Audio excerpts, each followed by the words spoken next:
প্রিয় শিক্ষার্থীরা, আসসালামু আলাইকুম। আশা করি সবাই ভালো আছো। তো আমরা আজকে আলোচনা করব আমি কিংবদন্তির কথা বলছি কবিতাটি।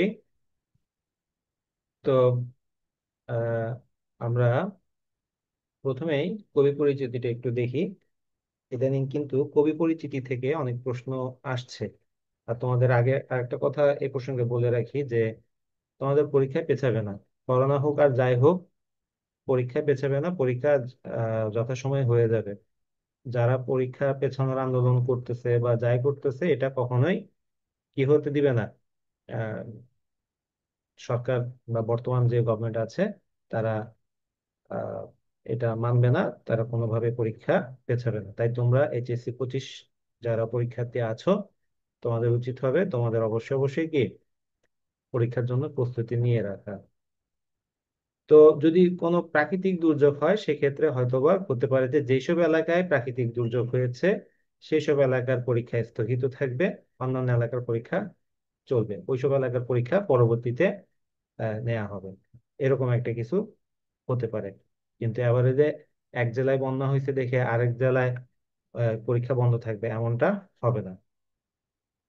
তো আমরা আলোচনা করব আজকে আমি কিংবদন্তির কথা বলছি। কবিতাটা তোমাদের পরীক্ষার জন্য অত্যন্ত গুরুত্বপূর্ণ।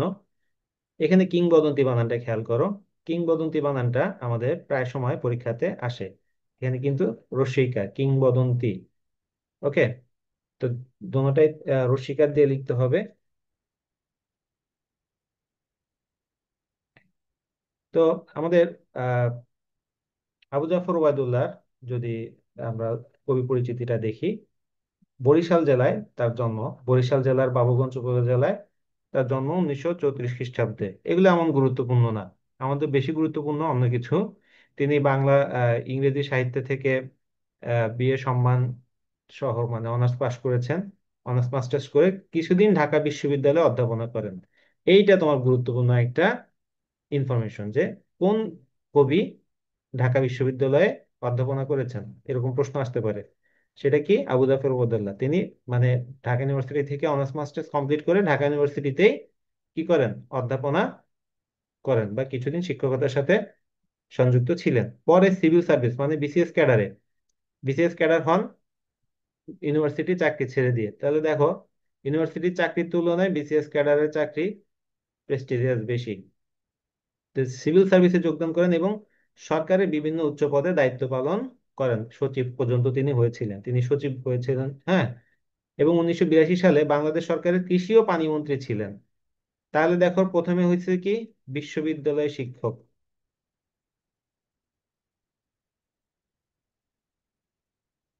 এরপর হলো কি? BCS cadre. এরপর কি হইলো? সরকারের বিভিন্ন উচ্চ পদে দায়িত্ব পালন করছে, বিসিএস ক্যাডার হয়েছে। বিসিএস ক্যাডারে কি হয়? একদম সচিব হতে পারে। তো সেই সচিব পর্যন্ত তিনি হয়েছেন। তারপরে 1982 সালে বাংলাদেশের কৃষি ও পানি সম্পদ মন্ত্রী হন। তাহলে এরপর আবার কি? তিনি মন্ত্রিত্বও পেয়েছেন। এরপর আবার কি করছে? 1984-তে 2 বছর মন্ত্রিত্ব পালন করার পর যুক্তরাষ্ট্রে বাংলাদেশের রাষ্ট্রদূত হিসেবে দায়িত্ব পালন করে। ওইটা রাষ্ট্রদূত। রাষ্ট্রদূতরাও কি মন্ত্রীর সমমর্যাদা। ওকে। রাষ্ট্রদূতরা কি পায়? মন্ত্রীর সমমর্যাদা পায়। তাহলে দেখো, একজন কবি সবকিছু পাইছে। তিনি বিশ্ববিদ্যালয়ের শিক্ষক হয়েছেন, বিসিএস ক্যাডার হয়েছেন, মন্ত্রী হয়েছেন, আবার রাষ্ট্রদূত হন। এবং সর্বশেষ কি করছে? বাংলা সাহিত্যে তার অবস্থান বিশেষভাবে স্বাতন্ত্র্য চিহ্নিত। সেটা স্বাতন্ত্র্য মানে তার একটা স্পেশালিটি আছে। হ্যাঁ। কি স্পেশালিটি সেটা? সেই স্পেশালিটিটা হচ্ছে এটা, তার কবিতায় বিষয়ে বিশেষভাবে প্রাধান্য পেয়েছে রাষ্ট্রভাষা আন্দোলন ও মুক্তিযুদ্ধ। দুইটা জিনিস তার কবিতাতে সবসময় প্রাধান্য পেয়েছে। সেই দুইটা জিনিস কি? রাষ্ট্রভাষা আন্দোলন এবং মুক্তিযুদ্ধ। রাষ্ট্রভাষা আন্দোলন এবং এই বিষয়ক সাহিত্য বিশেষ অবদান রাখার জন্য তিনি 21 পদকে ভূষিত হন। তিনি কিন্তু মুক্তিযোদ্ধা ছিলেন না। ওকে। তিনি মুক্তিযুদ্ধ করেন নাই। তিনি মুক্তিযুদ্ধ কেন করেন নাই? কারণ সবার তো অস্ত্র হাতে লড়াই করার শক্তি নাই। শামসুর রহমান তিনিও একজন কবি ছিলেন। তিনি কি মুক্তিযুদ্ধ করেন নাই? বাংলাদেশের একমাত্র কবি যিনি অস্ত্র হাতে মুক্তিযুদ্ধ করেছেন তিনি হচ্ছেন আল মাহমুদ। ওকে। আর কোন কবি অস্ত্র হাতে সরাসরি যুদ্ধে অংশগ্রহণ করেনি। তো যাই হোক, এখন কবিদের অস্ত্র হচ্ছে তাদের কলম, কবিতা। ওকে। তারা কবিতার মাধ্যমেই কি করে করে থাকেন? তাদের যুদ্ধ করে থাকেন। তো যাই হোক, এই যে রাষ্ট্রভাষা আন্দোলন নিয়ে তার বিশেষ অবদানের জন্য 21শে পদক পান, এবং বাংলা সাহিত্য অবদানের জন্য তাকে বাংলা একাডেমি পুরস্কারও দেওয়া হয়। আমার এত কিছু দেখার দরকার নেই, আমাদের মনে রাখতে হবে যে তার স্বাতন্ত্র্য কি। তার স্বাতন্ত্র্য হচ্ছে রাষ্ট্রভাষা আন্দোলন এবং মুক্তিযুদ্ধ। ওকে, এই বিষয়ে তিনি বেশি কবিতা লিখেছেন। তার অন্যতম কাব্যগ্রন্থগুলো কি কি: সাত নদীর হার, কখনো রং কখনো সুর। এই সাত নদীর হার অনেকগুলো ইউনিভার্সিটি অ্যাডমিশন টেস্টে আসছে। কমলের চোখ, আমি কিংবদন্তির কথা বলছি।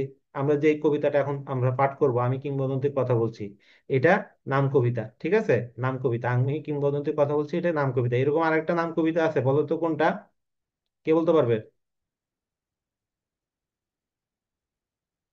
এরকম আরেকটা নাম কবিতা আছে, সেটার নাম কি, কে বলতে পারবে? সেটা হচ্ছে সোনার তরী।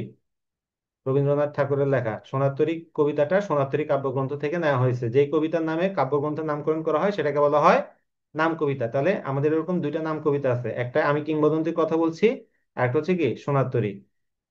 তারপর হচ্ছে বৃষ্টি ও সাহসী পুরুষের জন্য প্রার্থনা, আমার সময় প্রভৃতি ছাড়াও ইংরেজি ভাষায় তার একাধিক গ্রন্থ প্রকাশিত হয়েছে।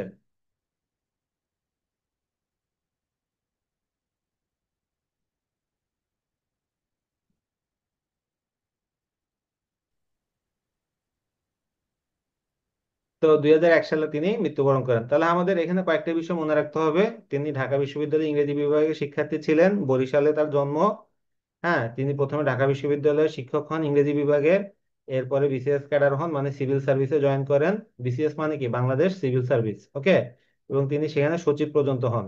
সচিব হওয়ার পর তারপরে চাকরি শেষে কি মন্ত্রী হন। মন্ত্রী 2 বছর মন্ত্রীগিরি করার পরে তারপরে কি যুক্তরাজ্য, হ্যাঁ, যুক্তরাষ্ট্রের, যুক্তরাষ্ট্র মানে কি, আমেরিকা। ওকে, যুক্তরাষ্ট্রের কি হন, রাষ্ট্রদূত হিসেবে দায়িত্ব পালন করেন। তো ডিপ্লোম্যাট যাকে বলা হয়। তো এই এই হচ্ছে তার কবি পরিচিতি। এগুলো এখন আমাদের বোর্ড পরীক্ষাতে আসে, আর বিশেষ করে ইউনিভার্সিটি অ্যাডমিশন টেস্টের জন্য এগুলো আরো বেশি গুরুত্বপূর্ণ। তো তোমরা যদি ভার্সিটি অ্যাডমিশনের জন্য আবার বাংলাটা পরীক্ষার পরপরই গুরুত্ব দিয়ে পড়তে থাকবা। যদি বাংলায় তুমি যদি ভালো করে না পড়ো, এখন বোর্ড পরীক্ষার জন্য একভাবে পড়তেছো, তোমাদের বোর্ড পরীক্ষার পরে ইউনিভার্সিটি অ্যাডমিশন টেস্টের জন্য বাংলা ইংরেজি এই দুইটা জিনিস প্রতিদিন প্রতিদিন তোমাকে রিভাইজ দিতে হবে। মনে রাখবে যে তোমার গ্রুপ সাবজেক্ট যেগুলো আছে, সেই গ্রুপ সাবজেক্ট গুলোতে তোমাদের আহ, সবাই একই রকম মার্কস পায়। হ্যাঁ, ওখানে সবাই।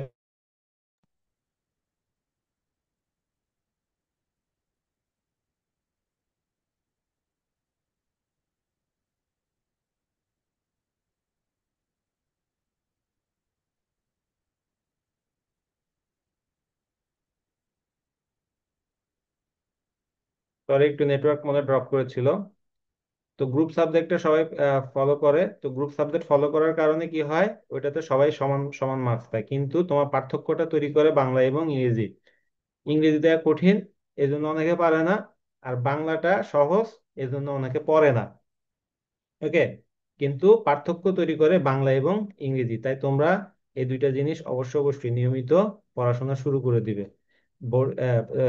আর আর পাশাপাশি আমি এই ইয়াও করব, তোমার এই পরীক্ষার পরপরই তোমাদের বাংলার একটা স্পেশাল ব্যাচ শুরু করব ইউনিভার্সিটি অ্যাডমিশন টেস্টের জন্য।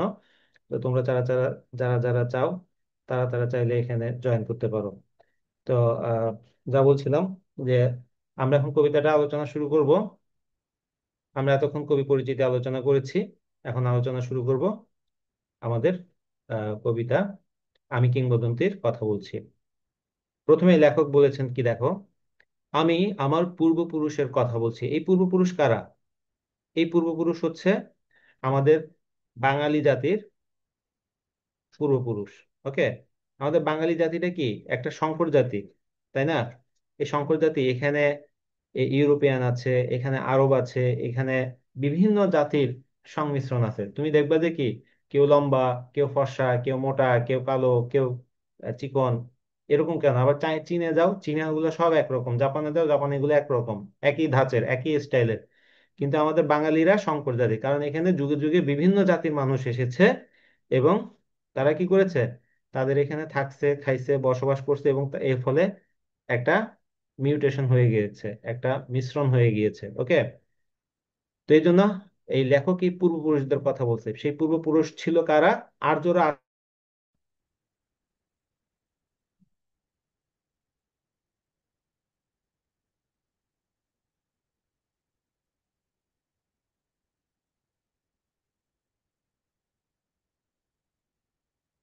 তোমরা আছো? আমি নেটওয়ার্ক আজকে একটু ডিস্টার্ব করতেছে বেশি, বারবার শুধু ইয়ে হয়ে যাচ্ছে।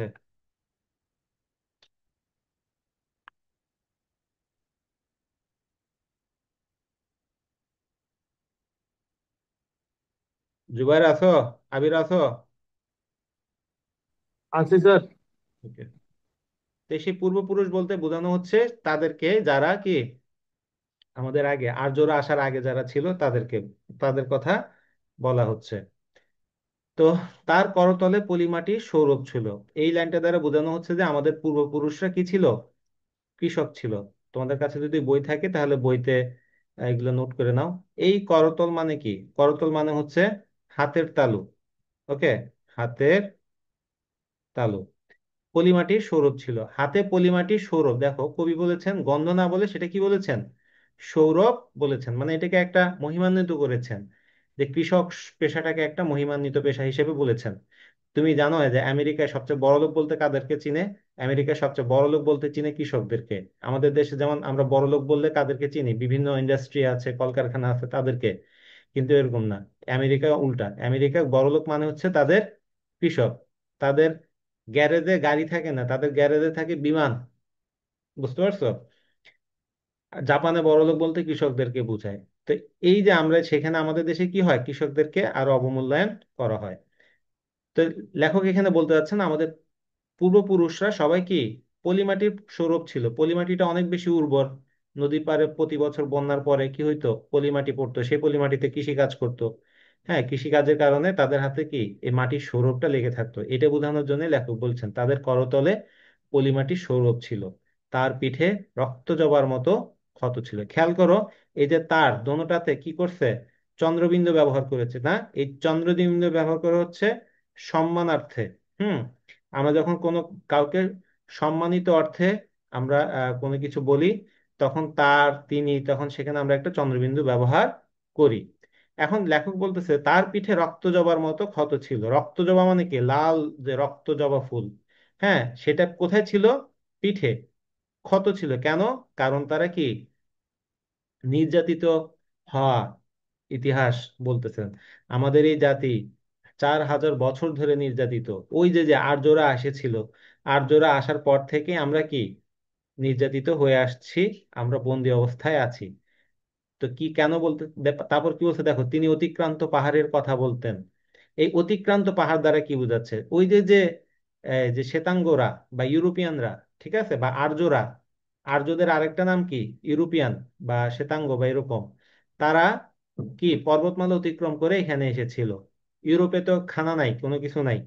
ইউরোপে যে আমেরিকা বলো, আমেরিকা সরি, ইংল্যান্ড বলো, বা অন্যান্য দেশগুলো বলো, তাদের ওখানে পরিবেশ ফসল উৎপাদনের মতো না। তাই তারা কি করে? অন্যান্য দেশে গিয়ে ডাকাতি করতো। আজকে ইংল্যান্ড এত বড় লোক হয়েছে কিভাবে? হ্যাঁ, তারা অন্যান্য দেশের সম্পদ লুট করে নিজেদের দেশে নিয়ে গেছে।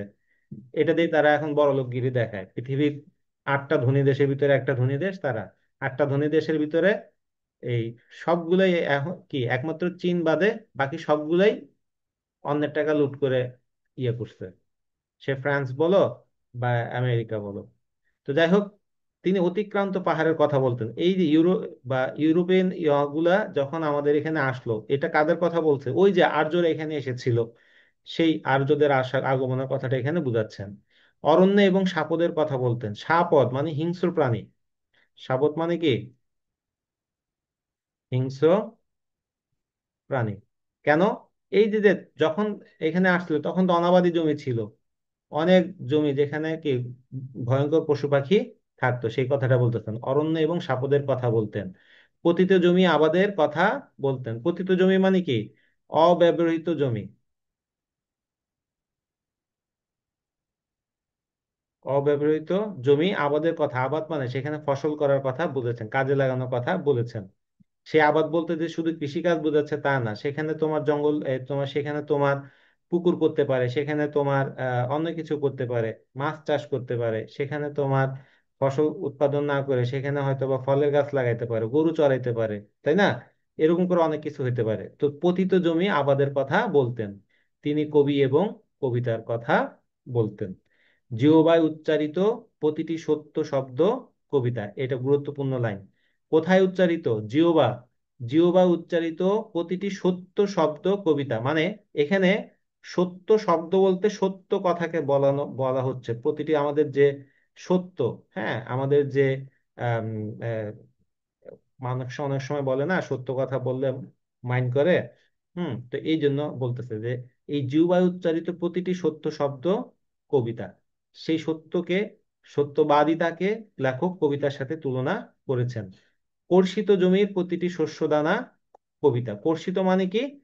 চাষ করা, হ্যাঁ, চাষ করা, লাঙ্গল দিয়ে যখন মাটি ইয়া করে, তখন সেই মাটিটা আলগা হয়ে যায়, তাই না? সেই আলগা করা অংশটাকে বলা হয় কর্ষণ। সেই কর্ষণ করা ইয়াকে বলতেছে কর্ষিত। কর্ষিত জমির প্রতিটি শস্যদানা কবিতা।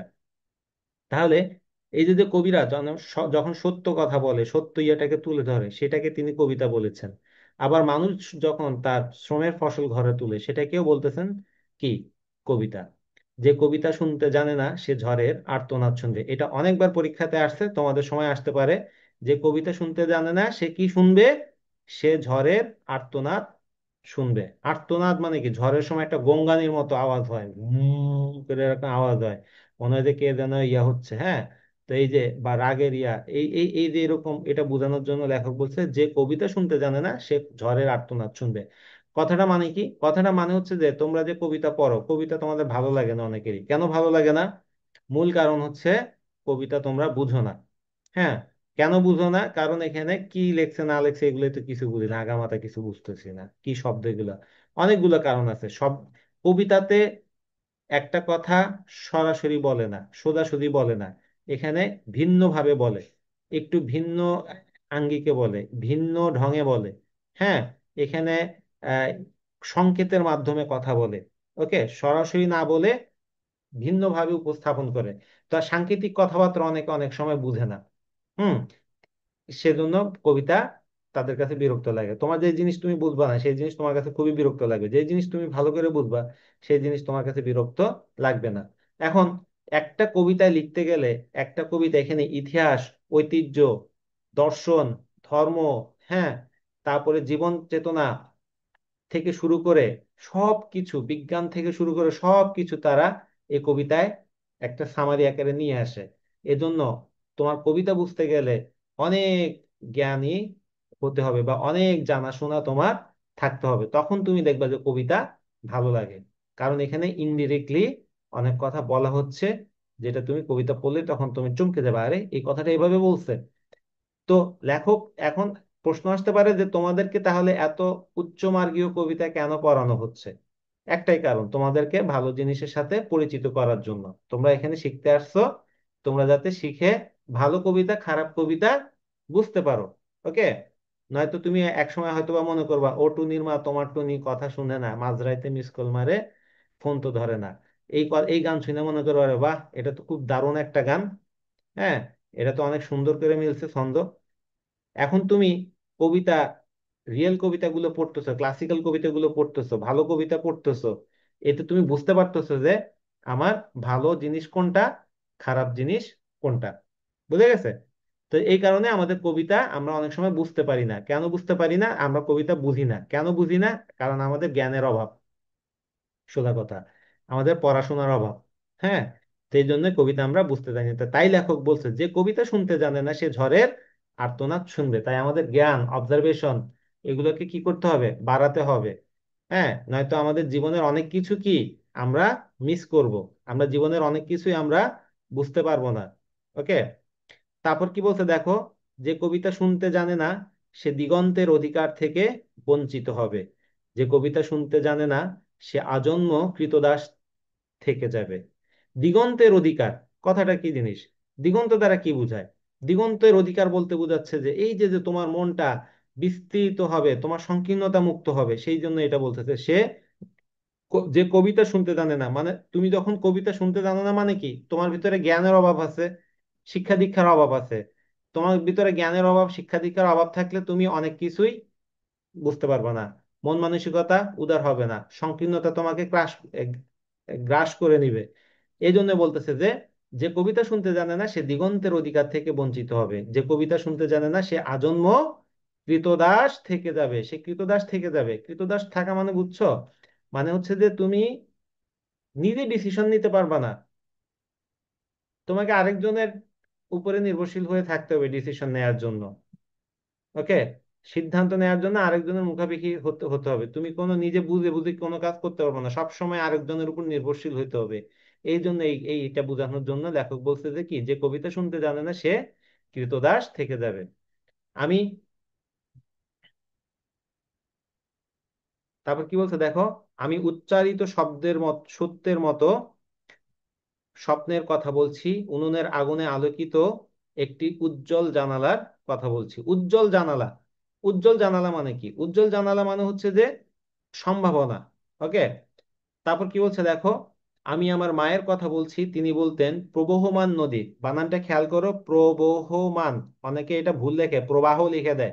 হ্যাঁ, এভাবে প্রবাহ লিখে, প্রবাহ মানে স্রোত, কিন্তু প্রবহমান যখন নদীর স্রোতকে বুঝাবে, নদীর স্রোত বয়ে যাওয়া বুঝাবে, তখন সেটা হবে প্রবহ, তখন আর বয়ের সাথে আকার হবে না, প্রবহমান হবে।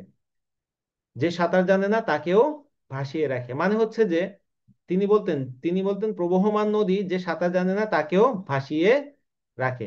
মানে তুমি যদি সময়ের সাথে নিজেকে আপডেট করতে না পারো, সময়ের সাথে নিজেকে পরিবর্তন করতে না পারো, হ্যাঁ, তাহলে তুমি ডুবে যাবে। আর তুমি যদি সময়ের সাথে নিজেকে আপডেট করতে পারো তাহলে তুমি কি সার্ভাইভ করতে পারবে। আমরা দুনিয়াতে আমাদের মূল কাজ কি, আমাদের দুনিয়াতে আমাদের একটা বড় ইয়ে হচ্ছে যে কি, সার্ভাইভ করব কিভাবে, কিভাবে বেঁচে থাকবো, কিভাবে একটু ইয়ে করবো। এই যে তোমরা পড়ালেখা করতেছো কেন করতেছো? জ্ঞান অর্জনের জন্য? একদম ভুয়া কথা যদি বলো যে জ্ঞান অর্জনের জন্য। তোমরা এখানে পড়ালেখা করতেছো কিভাবে ভালো একটা ইন্টার পাস করে কোনোভাবে অনার্সে ভর্তি হবা, অনার্সে ভর্তি হইলে তারপর ওখান থেকে পড়ালেখা শেষ করে একটা চাকরি বাকরি করবা, আর নয়তো ব্যবসা বাণিজ্য করবা। এখন এই তোমার এইগুলোই হচ্ছে উদ্দেশ্য, জ্ঞান অর্জনের জন্য তোমরা এখানে কেউ আসো নাই। হয় অনেকে বলতেছে স্যার আমি তো ব্যবসা করবো, আমার পড়ালেখা করার কি দরকার, কিন্তু তারও বিয়ে করতে গেলে কিন্তু তখন তুমি বুঝবা পড়ালেখা করা কেন দরকার। কারণ এখন মেয়েরা দেখে পোলা পড়ালেখা করছে কতটুকু।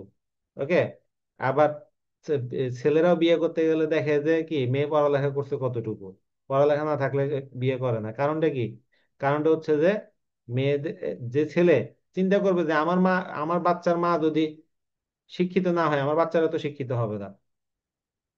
আবার মেয়ে চিন্তা করে দেখি ছেলে যদি শিক্ষিত না হয় তার সাথে তো আমার ম্যাচ হবে না, সে তো আমার বাচ্চাদের ভবিষ্যৎ নষ্ট করে দিবে, হ্যাঁ, আমার জীবনটা হেল করে দিবে। তো এই জন্য পড়ালেখা তোমার করা লাগবে, হয় বিয়ে করার জন্য হোক, আর নয়তো কি চাকরি বাকরি করার জন্য হোক।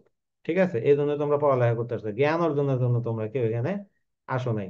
তো এই যে যে জ্ঞান অর্জন তোমাকে করতে হবে, তুমি যদি জ্ঞান অর্জন করতে পারো তাহলে তুমি পরিবর্তনের সাথে খাপ খাইয়ে নিতে পারবা। এটাই বলছে যে কি, তিনি বলতেন প্রবহমান নদী যে সাঁতার জানে না তাকেও ভাসিয়ে রাখে। ওকে, তুমি পড়ালেখা অর্জন করছো, তোমার ব্যবসার বা যে কোনো হোক, তুমি যে কোনো ভাবে তুমি সার্ভাইভ করতে পারবা। কিন্তু তুমি যদি গোয়ার্তমি করে হয়ে থাকো তাহলে তুমি ডুবে যাবা। মানে আর পরিবর্তন না করে নিজেকে অপরিবর্তিত রাখো তাহলে তুমি ডুবে যাবা। তোমার এখানে কি হবে, দেখবো যে ব্যাকডেটেড মানুষগুলো, ব্যাকডেটেড চিন্তা ভাবনার লোকেরা কি সার্ভাইভ করতে পারতেছে না। তারপর কি বলছে দেখো, যে কবিতা শুনতে জানে না সে নদীতে ভাসতে পারে না, যে কবিতা শুনতে জানে না সে মাছের সঙ্গে খেলা করতে পারে না। একই কথা বোঝাচ্ছে যে তোমার মন মানসিকতার উদারতার কথা বোঝাচ্ছে, মন মানসিকতা পরিবর্তনের কথা বোঝাচ্ছে, পরিবর্তনের সাথে নতুনের সাথে অ্যাডজাস্ট করে নেওয়ার বিষয়টা এখানে বলতেছে। তারপর কি বলতে দেখো, আমি কিংবদন্তির কথা বলছি, আমি আমার পূর্বপুরুষের কথা বলছি। আবার রিপিট করেছে কথাটা, আমি বিচলিত স্নেহের কথা বলছি। বিচলিত স্নেহ, বিচলিত স্নেহ মানে কি, মনে করো এই যে তোমরা বাসায় যদি আসতে দেরি করো, হ্যাঁ, বিচলিত হয়ে ওঠে তোমাদের বাবা মা, টেনশন করে, তাই না? কেন টেনশন করে? কারণ তোমার প্রতি তাদের স্নেহ কাজ করে। ওকে, তাই বলতেছে কি আমি বিচলিত স্নেহের কথা বলছি। তারপর বলছে কি গর্ভবতী বোনের মৃত্যুর কথা বলছি। এখন গর্ভবতী বোনের মৃত্যুর কথা বলছে, এটা দ্বারা কিন্তু একটা বিশাল ইনফরমেশন আমাদেরকে দিচ্ছে। সেটা কি? সেটা হচ্ছে যে একটা গর্ভবতী বোন যিনি, তার পেটে যে বাচ্চাটা আছে, সেই বাচ্চাটা কি হবে এটা কেউ জানে না, একমাত্র আল্লাহ জানে, তাই না? এখন ওই বাচ্চা, মা যখন মারা গেছে, বাচ্চাটাও ডেফিনেটলি মারা যাওয়ার কথা, তাই না? যদি সে পূর্ণ ইয়া না হয় আর কি। তো আহ, এই যে যে যখন এইভাবে একটা মৃত্যু হলো, তখন একটা সম্ভাবনার একটা মৃত্যু হলো। মানুষ কিন্তু অসীম সম্ভাবনা নিয়ে জন্মগ্রহণ করে। সে তার পরিবেশ পরিস্থিতির কারণে সে বিভিন্ন কষ্টের ভিতরে পড়ে যায়, কিন্তু একটা মানুষকে তুমি যদি কখনো যদি বলো যে কি তুমি পারবা না পারবা না এরকম করে বলতে থাকো, তাহলে সে আসলেই পারবে না। কিন্তু তুমি যদি বলো যে হ্যাঁ তুমি পারবে, তোমার ভিতরে সে যোগ্যতা আছে, দেখবা যে কি তোমার তারা অনেক বেশি সফল হচ্ছে। ওকে। তো এই যে এখানে সম্ভাবনার মৃত্যুর কথা বোঝানোর জন্য বলছে গর্ভবতী বোনের মৃত্যুর কথা বলছি। আমি আমার ভালোবাসার কথা বলছি। ভালোবাসা দিলে মা মরে যায়। ভালোবাসা দিলে মা মরে যায় মানে কি?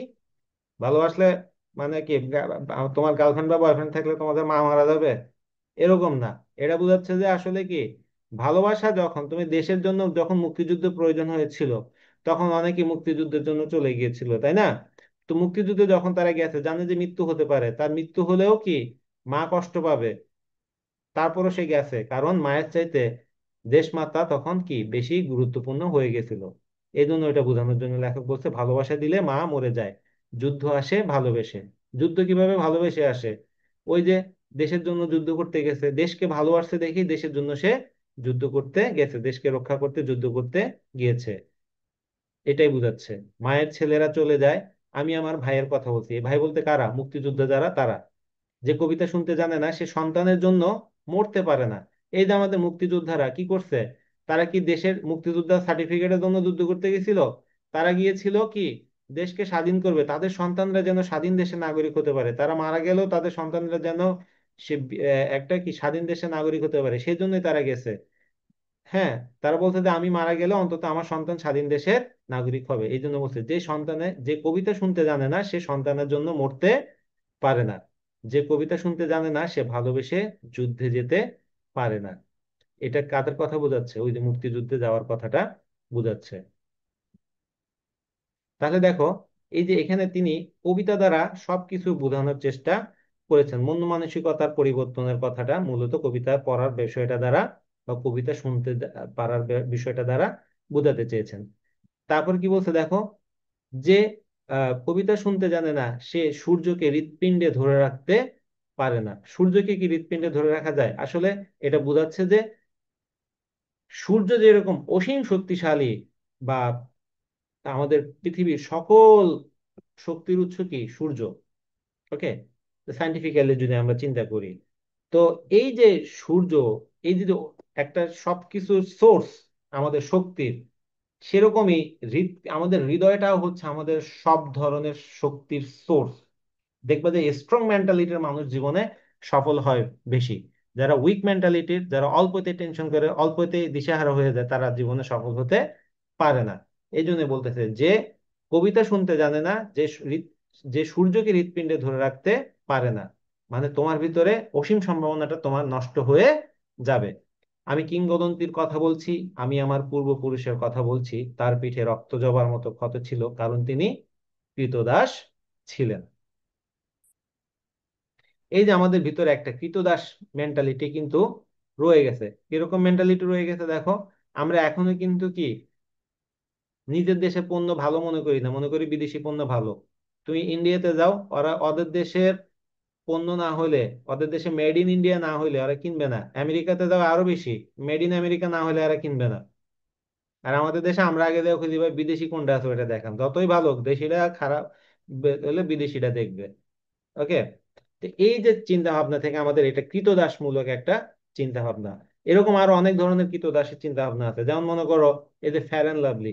ফ্যার অ্যান্ড লাভলি দেয় এত মেয়েরা, কেন দেয়? কৃতদাসের মানসিকতা। কারণটা কি? কারণটা হচ্ছে ওখানে বলা হচ্ছে ফর্সা হলে মেয়েদের বিয়ে হয়ে যাচ্ছে, ফর্সা হলে মেয়েদের চাকরি হয়ে যাচ্ছে, ফর্সা হলে মেয়েরা সফল হচ্ছে, স্ট্রং হচ্ছে, ছেলেরা তাদের দিকে তাকাচ্ছে। হ্যাঁ, এরকম করে এটা বুঝাচ্ছে। এটা হচ্ছে কৃতদাসের মনে হয়, ফর্সা হলেই তো সুন্দর হয় না। ইউরোপিয়ান রা মূলত শ্বেতাঙ্গ ছিল, গায়ের চামড়া সাদা ছিল। এইটা আমাদের ভিতরে একটা তারা কি মাইন্ড সেট আপ করে দিয়ে গেছে যে কি ফর্সা না হলে সুন্দর না।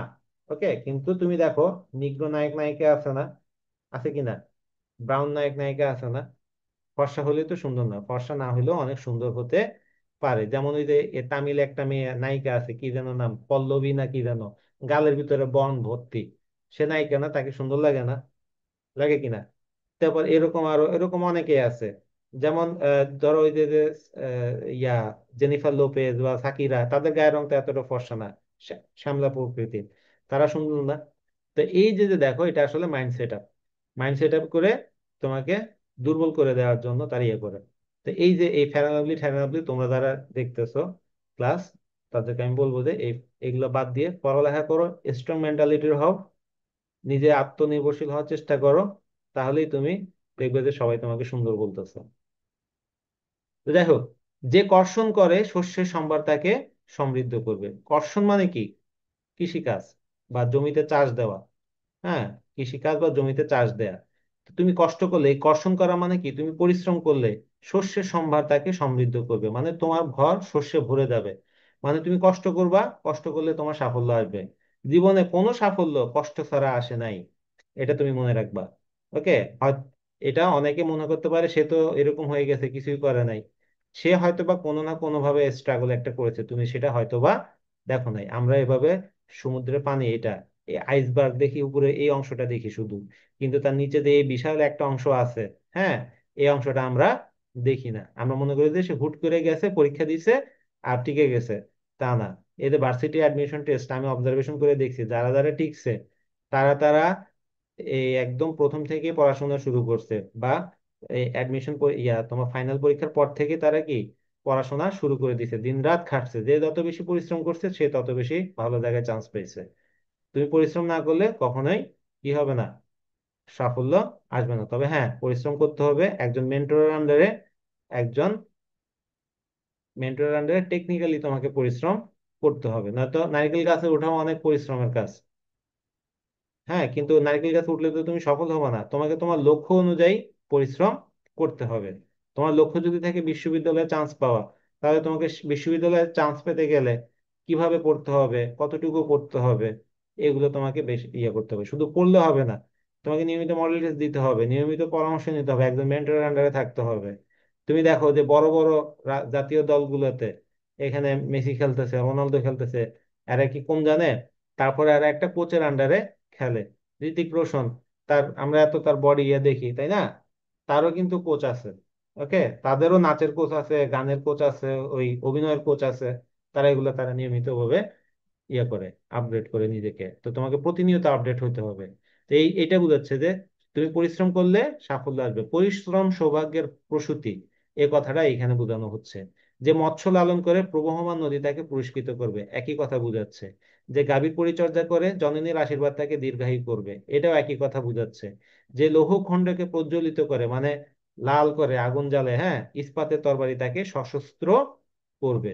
তো এই যে এই পুরাটা অংশেরই একই জিনিসই বোঝাচ্ছে যে কি, পরিশ্রম করলেই সাফল্য আসে, এটার মিনিং হচ্ছে এটা। কিন্তু এখানে মৎস্য তোমাদের ইয়া টেস্টে আসে, যেটা পরীক্ষার জন্য আসে, যে মৎস্য লালন করলে কি করবে, প্রবাহমান নদী তাকে পুরস্কৃত করবে। গাভীর পরিচর্যা করলে কি করবে, জননীর আশীর্বাদ তাকে দীর্ঘায়ু করবে। লৌহ খণ্ডকে প্রজ্বলিত করলে কি হবে, ইস্পাতের তরবারি তাকে সশস্ত্র করবে। এই জিনিসগুলো একটু মনে রাখতে হবে। তারপর কি বলছে দেখো, দীর্ঘদেহ পুত্রগণ, পুত্রগণ কেমন, দীর্ঘদেহ। আমি তোমাদের বলছি, আমি আমার মায়ের কথা বলছি, বোনের মৃত্যুর কথা বলছি, ভাইয়ের যুদ্ধের কথা বলছি। এই যে যে দেখো তার এই মা, বোন, হ্যাঁ, সবার কথা বলা হচ্ছে। এটা আসলে কারা? এটা হচ্ছে যে এই মুক্তিযুদ্ধের সময় যারা গেছে তাদের কথা বলছে, মানে এখানে এটা সবাইকেই বোঝানো হচ্ছে, সবাইকে ইন্ডিকেট করা বলা হচ্ছে। আমি আমার মায়ের কথা বলছি, বোনের মৃত্যুর কথা বলছি, ভাইয়ের যুদ্ধের কথা বলছি, আমি আমার ভালোবাসার কথা বলছি। এই ভালোবাসা কি, এই ভালোবাসা দ্বারা দেশকে বোঝানো হচ্ছে। ওকে, এই ভালোবাসা দ্বারা কাকে বোঝানো হচ্ছে, দেশকে। ভালোবাসা দ্বারা মানে আবার ডার্লিংকে বোঝানো হচ্ছে না, তোমার ফিয়ন্সেকে বোঝানো হচ্ছে না। ওকে, আমি কবি এবং কবিতার কথা বলছি, সশস্ত্র সুন্দরের অনিবার্য অভ্যুত্থান কবিতা। এই লাইনটা একদম যেভাবে পারো বিভিন্ন দোয়া দুরূদ মুখস্থ করো না, এভাবে মুখস্থ করে ফেলবে, এখান থেকে আসার সম্ভাবনা খুবই বেশি। এই কবিতাটার সবচেয়ে গুরুত্বপূর্ণ লাইন হচ্ছে এটা, এটা নিয়ে বহুবার প্রশ্ন আসছে, বলছে যে এইভাবে সশস্ত্র সুন্দরের অনিবার্য অভ্যুত্থান কি কবিতা, বা কিসে, কেমন সুন্দরের যে অনিবার্য অভ্যুত্থান কবিতা, বা সশস্ত্র সুন্দরের অনিবার্য কি কবিতা, এরকম করে নানাভাবে প্রশ্নটা আসছে। হ্যাঁ, তাই তোমরা এই লাইনটা একদম ভালো করে মুখস্থ করে ফেলবা। এবং তোমরা যে বিভিন্ন এখান থেকে যদি সৃজনশীল প্রশ্ন লিখতে যাও, সেখানে গ বা ঘ নাম্বারে এই কবিতার লাইনটা ওখানে ইনপুট দিয়ে দিবা, একটু নীলকালি দিয়ে আলাদাভাবে এভাবে করে ইনভার্টেড কমার ভিতরে লিখে দিবা, সশস্ত্র সুন্দরের অনিবার্য অভ্যুত্থান কবিতা। এখানে আমি ডট ডট দিলাম, পুরাটা লিখি নাই, তোমরা এখানে পুরাটাই লিখবা আর কি। এটা একদম ভালো করে মুখস্থ করে ফেলবা এই লাইনটা, এটা পরীক্ষাতে আসার সম্ভাবনা বেশি। এই সশস্ত্র সুন্দরের অনিবার্য অভ্যুত্থান কবিতা, এটা দ্বারা কি বোঝাচ্ছে? এটা দ্বারা বোঝাচ্ছে যে যে আমাদের আহ, সুন্দর মানসিকতা, সৌন্দর্য বোধ তৈরি, আমাদের উদার মানসিকতা, আমাদের যে চেতনা আহ, আহ, লাভ করা, হ্যাঁ, সচেতনতা লাভ করা, এই সব কিছুর পিছনে কবিতা বা জ্ঞান অর্জনের বিষয়টা আমাদের গুরুত্বপূর্ণ, এটা আমাদের বোঝাচ্ছে। সুপুরুষ ভালোবাসা সুকণ্ঠ সঙ্গীত কবিতা। সুপুরুষ ভালোবাসা মানে কি? সাহসী। ওকে, এখানে পুরুষ দ্বারা আসলে আমাদের ছেলেদেরকে বোঝাচ্ছে না, সুপুরুষ বলতে বোঝানো হচ্ছে এখানে সাহসিকতা। হ্যাঁ, বা তোমার তোমার এখানে যে তোমার যে একটা মেন্টালিটির ব্যাপার, পার্সোনালিটির ব্যাপার, সেই বিষয়টাকে এখানে বলা হচ্ছে। তারপর কি বলছে দেখো, জিহ্বায় উচ্চারিত প্রতিটি মুক্ত শব্দ কবিতা। মুক্ত শব্দ, খেয়াল করো, মুক্ত শব্দ কবিতা মানে তোমার স্বাধীন মত প্রকাশের অধিকার। হুম, মত প্রকাশ করা, সেই মত প্রকাশ করার যে ইয়াটা, সেটা হচ্ছে আমার কি? কবিতা। রক্ত জবার মতো প্রতিরোধের উচ্চারণ কবিতা। একটা এর আগে ছিল রক্ত জবার মতো ক্ষত, আর এখানে আবার লাস্টে এসে বলছে কি রক্ত জবার মতো প্রতিরোধ। মানে কি, যখন প্রতিরোধ করেছে, বুকে গুলি লাগছে, যারা ইয়েতে মারা গেছে, মুগ্ধ কোথায় গুলি লাগছে? কপালে গুলি লাগছে। আবু সায়েদ কোথায় গুলি লাগছে? বুকে গুলি লাগছে, তাই না? তারা সামনে গুলি লাগছে। ওকে, তো এই জন্য, আর যখন নির্যাতিত হয়েছে মানুষ, তখন তাদের কি ছিল? পেছনে ক্ষত ছিল। এই যে নাহিদকে কি করছে, প্রথমে যখন ডিবি অফিসে হারুনের ভাতের হোটেলে নিল, তখন তার পিছনে লাল করে ফেলছিল না? দেখছো তো তোমরা ছবি। তো এই যে তখন কৃতদাস ছিল, তখন অত্যাচার হবে পিছনে, আর যখন তুমি প্রতিরোধ করবা, তখন তোমার আঘাতটা আসবে সামনে। এটা হচ্ছে বীরত্বের প্রতীক, এটা হচ্ছে বীরদের আহ, প্রমাণ, যে রক্ত জবার মতো প্রতিরোধের উচ্চারণ কবিতা। তাই না? আমরা কি তার মতো কবিতার কথা বলতে পারবো? আমরা কি তার মতো স্বাধীনতার কথা বলতে পারবো? কার মতো? এই পূর্বপুরুষদের মতো। তারা যেভাবে প্রতিরোধ করেছেন, প্রতিরোধ করেছেন, সেই কথাটা এখানে বলা হয়েছে। এখানে আমি একটু বলি, আমি এই মধ্য দিয়ে কিন্তু 2024-এর আগে একটু ফ্যাড আপ ছিলাম তোমাদের যে ইন্টারমিডিয়েটে যে জেনারেশন যারা আছো, বা এখন যারা জেনারেশন আছো, হ্যাঁ, তাদেরকে ফেড আপ ছিলাম যে এই পোলাপানদের কি হবে, এরা খালি সারাদিন ফেসবুকে ইয়ে করে, এই করে সেই করে। কিন্তু 2024-এ এসে জুলাই আন্দোলনের পরে আমার সেই ধারণাটা বদলে গেছে, যে না, এই ছেলেরাও অনেক কিছু করতে পারে। আসলে আমরাই বুঝতে পারি নাই। এই জেন জি জেনারেশন চাইলে দেশটারে অনেক দূর নিয়ে যেতে পারবে, যদি তারা সত্যিকার ভাবে দেশের জন্য ঝাঁপিয়ে পড়ে।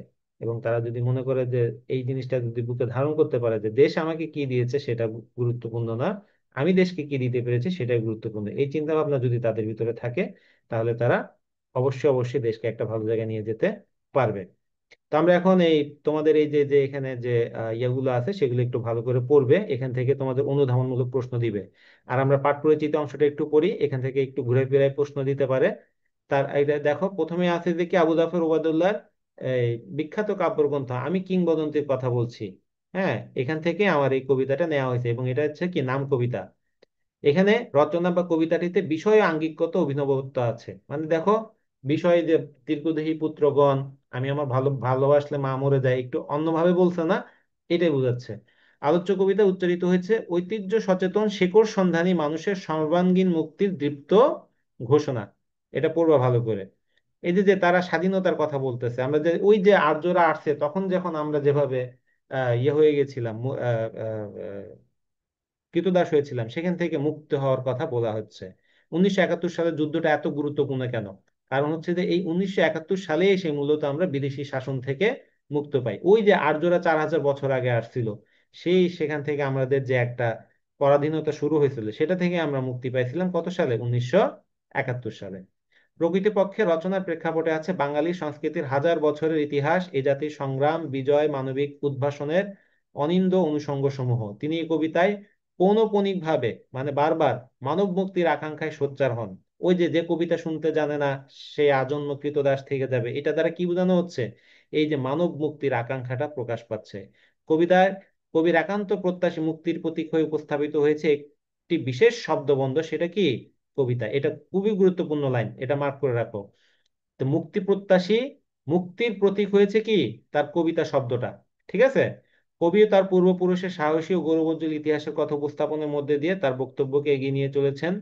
কবির বর্ণিত ইতিহাস মাটির মানুষের কাছাকাছি ইতিহাস, বাংলার ভূমিজীবী অনার্য, এই যে দেখছো আর্য অনার্য, আর্যরা আসার আগে যারা ছিল তারা অনার্য, কৃতদাসের লড়াই করে টিকে থাকার ইতিহাস। ওকে। কবিতা ও সত্যের অভেদ কল্পনার মধ্যে দিয়ে কবি নিয়ে আসেন মায়ের কথা, বোনের কথা, ভাইয়ের কথা, পরিবারের কথা। একটা জিনিস কিন্তু নাই, বাপের কথা কিন্তু নাই। পুরো কবিতাতে মা আছে, বোন আছে, ভাই আছে, পরিবার আছে, কিন্তু বাপ নাই। কবিও এও জানেন মুক্তির পূর্ব শর্ত কি? যুদ্ধ। ওকে। মুক্তির পূর্ব শর্ত যুদ্ধ, আর সেই যুদ্ধে পরিবার থেকে দূরে সরে যেতে হবে। ভালোবাসার জন্য, তাদের মুক্ত করবার জন্য তাদেরকে ছেড়ে যেতে হবে। এই অমোঘ সত্য মানে একদম যে চিরন্তন সত্য, যেটা কবি জেনেছেন আমাদের স্বাধীনতা যুদ্ধের ইতিহাস থেকে। কবিতাটার রস উপলব্ধি মানে রস উপলব্ধি করা, এটা রস মানে সাহিত্যে নানা ধরনের রস আছে, 9 ধরনের রস আছে সাহিত্যে, ঠিক আছে। সেই রসকে বোঝার জন্য তিনি বলেছেন যে এই রস মানে সেটা ভাবটা বোঝার জন্য, হ্যাঁ, অবিচ্ছেদ্য অংশ হলো এর আঙ্গিক বিবেচনা, মানে এটা যে গঠন, সেই বিবেচনা। এই ক্ষেত্রে প্রথমে যে বিষয়টি পাঠককে নাড়া দেয় তা হলো একই ধাঁচের বাক্যের বারংবার ব্যবহার। আমরা কোন কবিতাতে একই ধাঁচের বাক্যের বারংবার মানে বারবার ব্যবহার দেখছি? সেটা হচ্ছে আমি কিংবদন্তির কথা বলছি কবিতাতে, ঠিক আছে। এবার এই কবি একদিকে আমি কিংবদন্তির কথা বলছি পংক্তিটি বারবার প্রয়োগ করেছেন, অপরদিকে যে কবিতা শুনতে জানে না সে কাঠামোর পংক্তিমালার ধারাবাহিক উপস্থাপনের মধ্যে দিয়ে কবিতা তার মুক্তির আবেগকে একত্রে শিল্পরূপ প্রদান করেছেন। মানে এই দুইটা লাইন, আমি কিংবদন্তির কথা বলছি আর যে কবিতা শুনতে জানে না সে, এই দুইটা জিনিস বারবার বারবার রিপিট হয়েছে, এবং এই দুইটা জিনিস দ্বারা ধারাবাহিকভাবে উপস্থাপন করা তার মুক্তির আবেগ, মুক্তির আবেগটাকে তিনি আমাদের সামনে তুলে ধরার চেষ্টা করেছেন এবং সেটার একটা শিল্পরূপ তিনি দিয়েছেন। এখানে কিংবদন্তি শব্দটি হয়ে উঠেছে ঐতিহ্যের প্রতীক। তাহলে আমাদের এই আমি কিংবদন্তির কথা বলছি কবিতায়, কিংবদন্তি শব্দটি কিসের প্রতীক? ঐতিহ্যের প্রতীক। ওকে। কবি এই নান্দনিক কৌশলের সঙ্গে সমন্বিত করেছেন গভীরতা সঞ্চারী চিত্রকল্প, মানে আমরা যখন কবিতাটা পড়বো তখন আমরা এখানে দেখতে পাবো আমাদের চোখের সামনে যেন এরকম একটা চিত্র ভেসে ওঠে। যেমন যে কবিতা শুনতে জানে না সে মাছের সাথে খেলা করতে পারে না, তখনই আমার কাছে চোখের সামনে চলে আসে একটা মানুষ মাছের সাথে পানির নিচে ডুবে খেলতেছে, যেরকম আমরা স্কুবা ডাইভিং বা ইয়াতে দেখি না, ওরকম। তো এইটাই হচ্ছে আমার চিত্রকল্প, লেখকের এটাই হচ্ছে একটা বড় সাফল্য। এই কবিতা শিল্প সার্থক হয়ে ওঠার পূর্ব শর্ত হলো এই হৃদয়স্পর্শী চিত্রকল্পের সাথে কি যথোপযুক্ত ব্যবহার। চিত্রকল্প হলো এমন শব্দ ছবি যা কবি গড়ে তোলেন এক ইন্দ্রিয়ের কাজ অন্য ইন্দ্রিয়ের সাহায্যে করিয়ে কিংবা একাধিক ইন্দ্রিয়ের সম্মিলিত আশ্রয়ে, আর তা পাঠকের হৃদয়ে সংবেদনা জাগায় ইন্দ্রিয়াতীত বোধের